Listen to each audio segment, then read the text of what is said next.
ونستغفره ونؤمن به ونتوكل عليه ونعوذ بالله من شرور أنفسنا ومن سيئات أعمالنا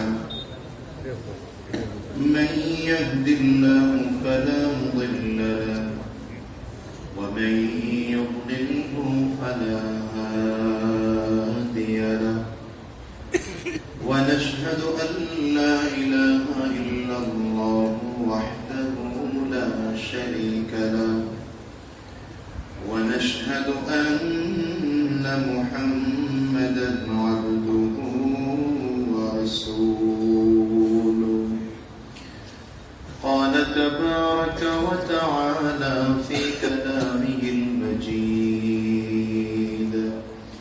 وفرقانه الحميد محمد رسول الله والذين معه أشداء على الكفار رحماء بينهم اللهم صل على محمد وعلى آل محمد كما صليت على إبراهيم وعلى آل إبراهيم إنك حميد مجيد اللهم بارك على محمد وعلى آل محمد كما باركت على إبراهيم وعلى آل إبراهيم إنك حميد مجيد لا إله إلا الله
জামিয়া মিফতাহুল উলুম ধন্যপুর মাদ্রাসার আজকের 39তম বার্ষিক ওয়াজ মাহফিল।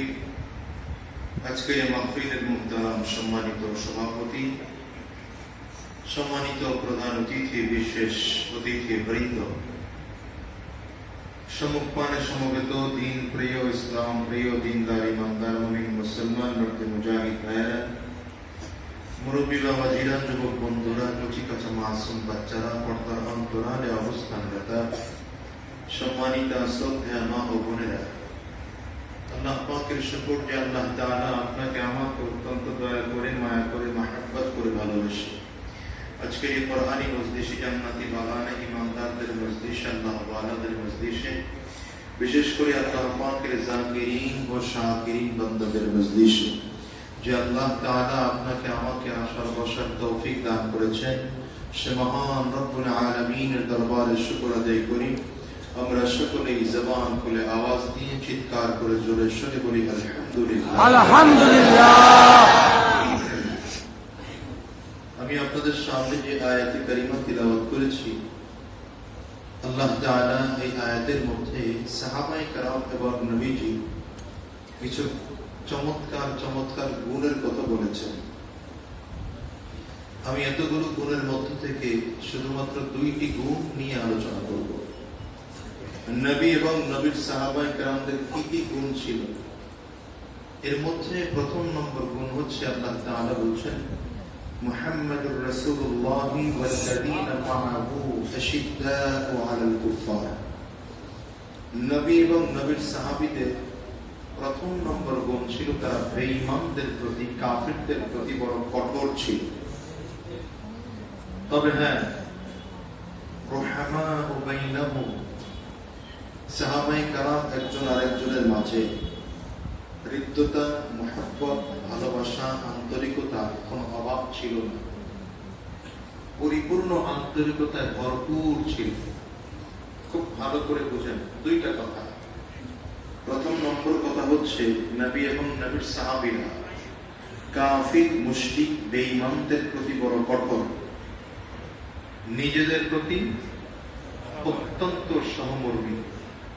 কাফিরদের ব্যাপারে কথা বলতে হবে, কাফিরদের ব্যাপারে কঠোর, নিজেদের ব্যাপারে সহমর্মী।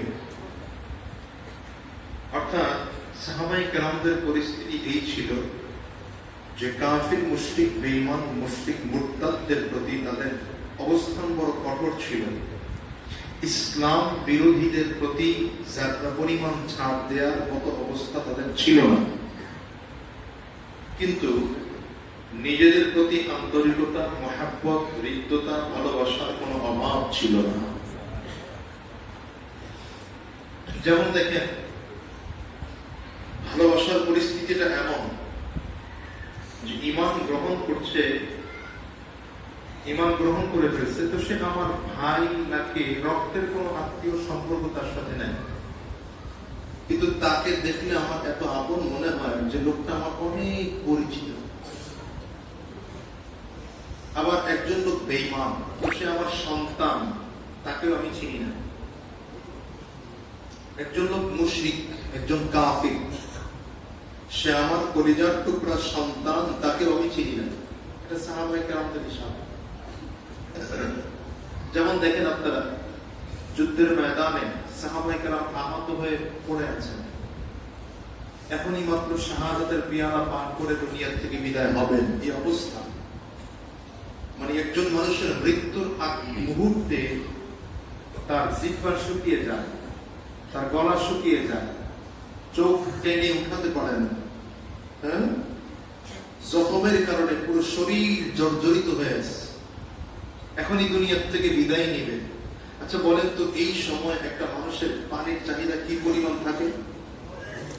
হ্যাঁ, তার সামনে যদি মনে হয় বঙ্গোপসাগরটা তার সামনে দিয়ে দেওয়া হয়, পুরোটা চমক দিয়ে খেয়ে ফেলবে।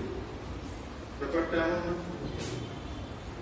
এই মুহূর্তটা সাহাবায়ে কেরাম যখন অবস্থায় পড়ে আছেন, এখনই দুনিয়া থেকে বিদায় নেবেন, শাহাদাত বরণ করবেন, একজন পানি পানি বলে চিল্লাচ্ছেন, আল্লাহ আতাস আতাস, পিপাসা পিপাসা, পানি পানি বলে চিল্লাচ্ছেন। হাদিসের সে বর্ণনাকারীগণ বলেন যে পেয়ালা পানি, এক পেয়ালা পানি নিয়ে একজন সাহাবীর সামনে ধরা হলো, উনি মুখে নিয়ে পান করবেন, এই মুহূর্তে শুনতেছেন পাশের থেকে আরেকজন বলতেছে আল্লাহ আতাস, পাশের থেকে আরেকজন বলতেছে পানি পানি পানি। হঠাৎ করে সাহাবী বললেন, ভাই আমার চেয়ে মনে হয় আমার এই ভাইয়ের বেশি প্রয়োজন, আমি পানি পান করব না, আমার ভাইকে পানি পান করা।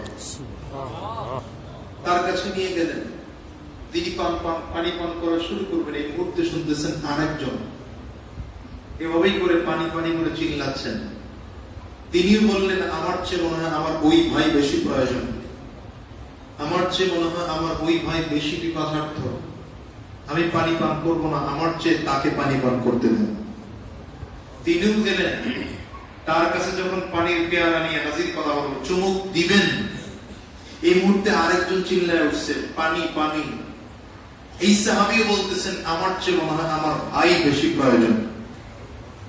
এভাবে করে করে প্রত্যেকজন সাহাবী পানি পান না করেই দুনিয়া থেকে বিদায় হয়েছেন, কিন্তু একজন আরেকজনের প্রতি সহমর্মিতা, আন্তরিকতা, হৃদ্যতা, ভালোবাসা আর মুহাব্বতের যারা পরিমাণ কম ছিল না। ভিন্ন দিকে দেখেন, যুদ্ধের ময়দানে, উহুদের যুদ্ধে আবু বকর সিদ্দিক রাদিয়াল্লাহু আনহু